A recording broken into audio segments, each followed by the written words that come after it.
Hello and welcome to Engineers Mindset Academy. So we are going to be considering the second question to explain the concept of work done in a thermodynamic system. So this question happened to be the 2023 thermodynamic examination question from the Rivers State University, Port Harcourt, Nigeria. So let's consider the question. It says 1 kg of fluid is expanded reversibly according to the law PV equals 0.5, where P is in bar and V in meter cube per kilogram. If the final volume is 4 times the initial volume, question says calculate the work done and sketch the process on a PV diagram. So let's pick out our parameters. First of all, we are given mass. Okay, we are given mass M to be equal to 1 kg. 1 kg of fluid expands reversibly according to the law. So we are given law PV is equal to 0.5. Now, where P is in bar and V in meter cube per kilogram. So I explained in the very first video, which is the introduction video to thermodynamics. So do well to watch that video. Of course, I will post the link of that video in the description of this video so you can watch for proper understanding. But I explained in that video what is called a specific property. I said a specific properties are simply those properties whose value are divided by mass, or you can simply say they are extensive properties divided by mass. So they are actually what? Mass dependent. Now, volume is one example of a specific property, which is why you're seeing meter cube per kilogram. So which means this is not a total volume, but a specific volume. So specific volume V is always total volume divided by mass. This means that in order to find the total volume V, you always have to what? The total volume, capital V, you always have to multiply the specific volume, small v, by what? The mass. This is how to find your total volume. So we're given a mass of 1 kg, so which means, and we were told that the pressure is in bar, which is in, if pressure is in bar, then that means we'll have to also convert. Remember, 1 bar is equivalent to 10 to the power of 5 newtons per meter squared or Pascal. So if pressure is in bar, then it means we have to convert pressure to be what? In terms of Pascal. So these are a few things you need to keep in mind. Now we're also given another condition. If the final volume is 4 times the initial volume, so which means final volume, okay, final volume is equal to 4 times initial volume.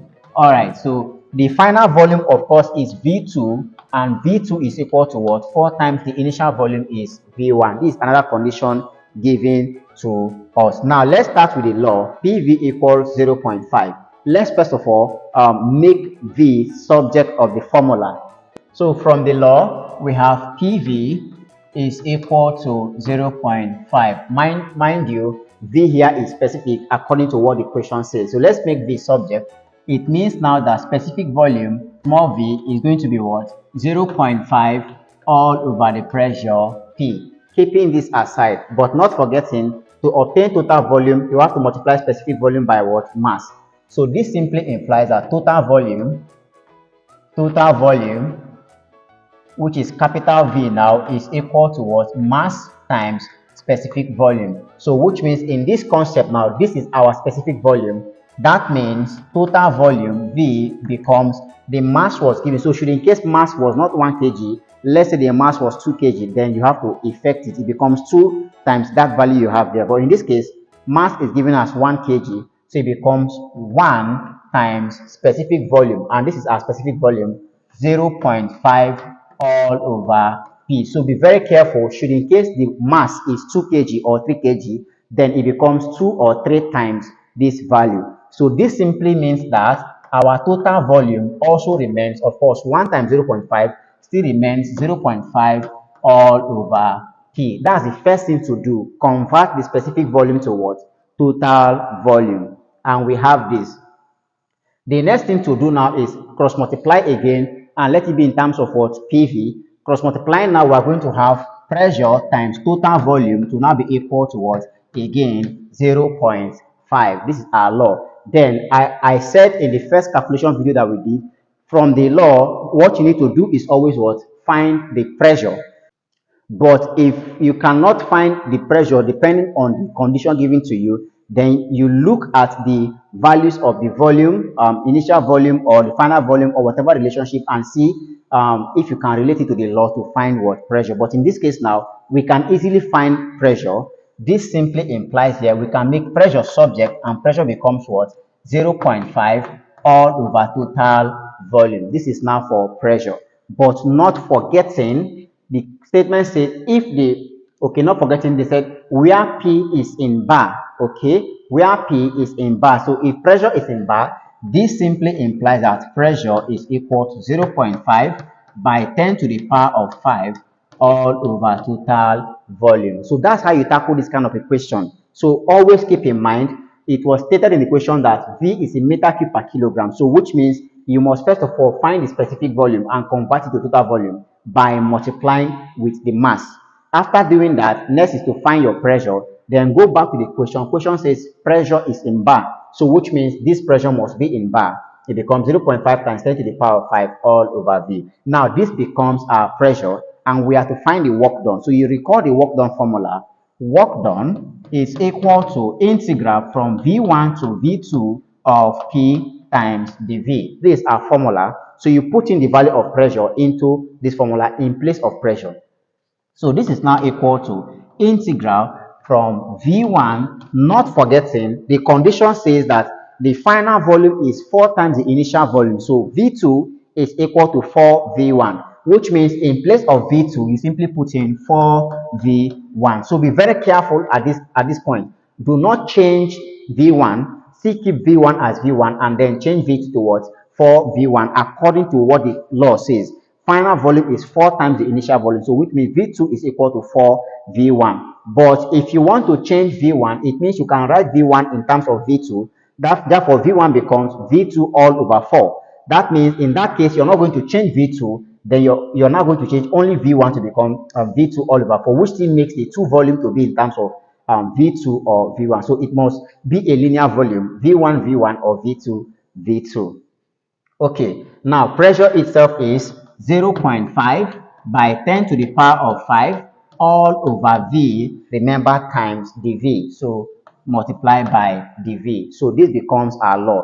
From the rule of integration, you always pull out a constant term out of the integral sign. 0.5 by 10 to the power of 5 is a constant.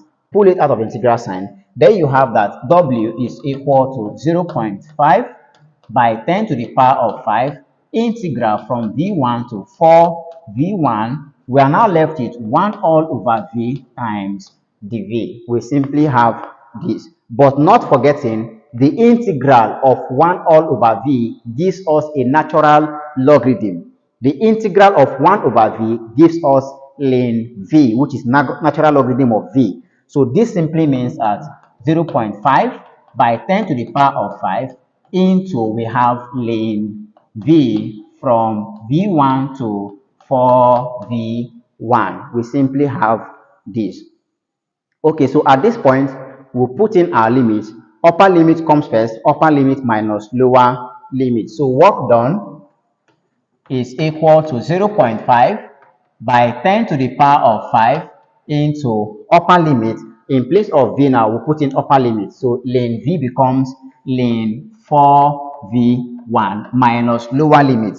And lower limit is V1. So it becomes minus ln V1. So we simply have this. Now recall from the rule of logarithm, whenever two logarithms subtract themselves, it is as good as picking one of the logarithms and dividing their numbers.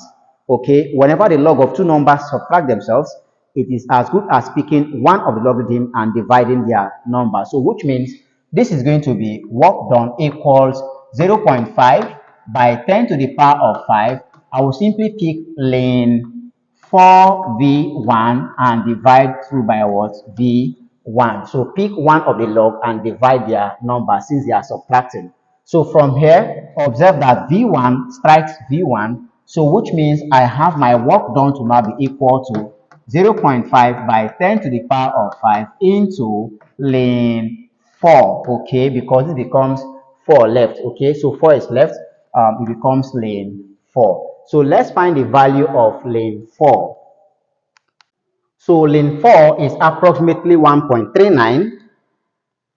Lane 4 is approximately 1.39. This simply implies that work done is equal to 0.5 by 10 to the power of 5 multiplied by 1.39. Lane 4 is approximately 1.39. So this simply implies that our work done is now equal to, let's multiply everything all through. So we have work done to be 695,000 in joules.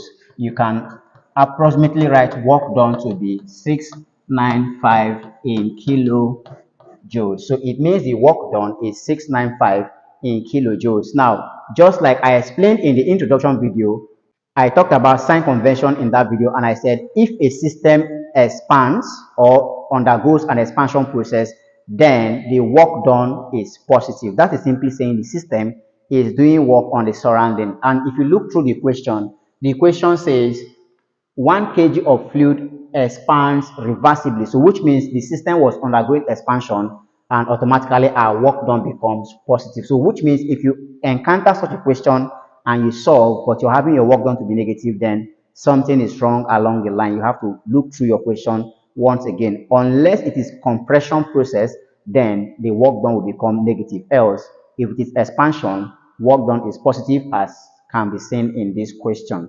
Okay, so the second part of the question says we should sketch the process on a PV diagram. And if you look through the question, if a value was not given for the pressure, which means it will be difficult for us to find the values of the initial and the final pressure since we weren't given a value for it. Similarly, we are also not given a value for initial and final volume rather than condition. So you start by plotting your PV diagram. Remember, I said in the previous video that PV diagram is a diagram relating pressure and volume. Okay, where pressure takes the vertical line and volume takes the horizontal line. So always the initial pressure P1, okay, and the final pressure P2. The initial pressure always relates with the initial volume. So we have V1 for the initial volume, whereas the final pressure always relates with the final volume V2, and you have something like this. All right, we have V2 from the question is given as 4V1. Okay, so from the law, we have that PV is equal to 0.5. This simply means that P is equal to 0.5 all over V, which means pressure is inversely proportional to volume. Okay, the relationship between pressure and volume is what? Inversely proportional. Pressure is inversely proportional to volume. And as such, the PV diagram will look like this. You have this. This is not going to be a straight line now because this is not a linear graph. Since it is an inversely proportional graph, then you have a curve, something like this. All right. So this becomes the PV diagram for that given question. All right, guys. So that's it on the second question on work done in thermodynamics. In the next video, I will come up with another question. I have multiple questions to solve involving work done. So we've done so far expansion problems. In the next videos, we're going to be considering compression problems. I'm sure you find this video very interesting. So do well to show me that by liking the video, comment and share these videos to your friends. And of course, if you like what I'm doing here, do well to encourage me by subscribing and turning on the notification bell to keep on getting updates when videos like this keep dropping. I will see you in the next video. Thanks and cheers.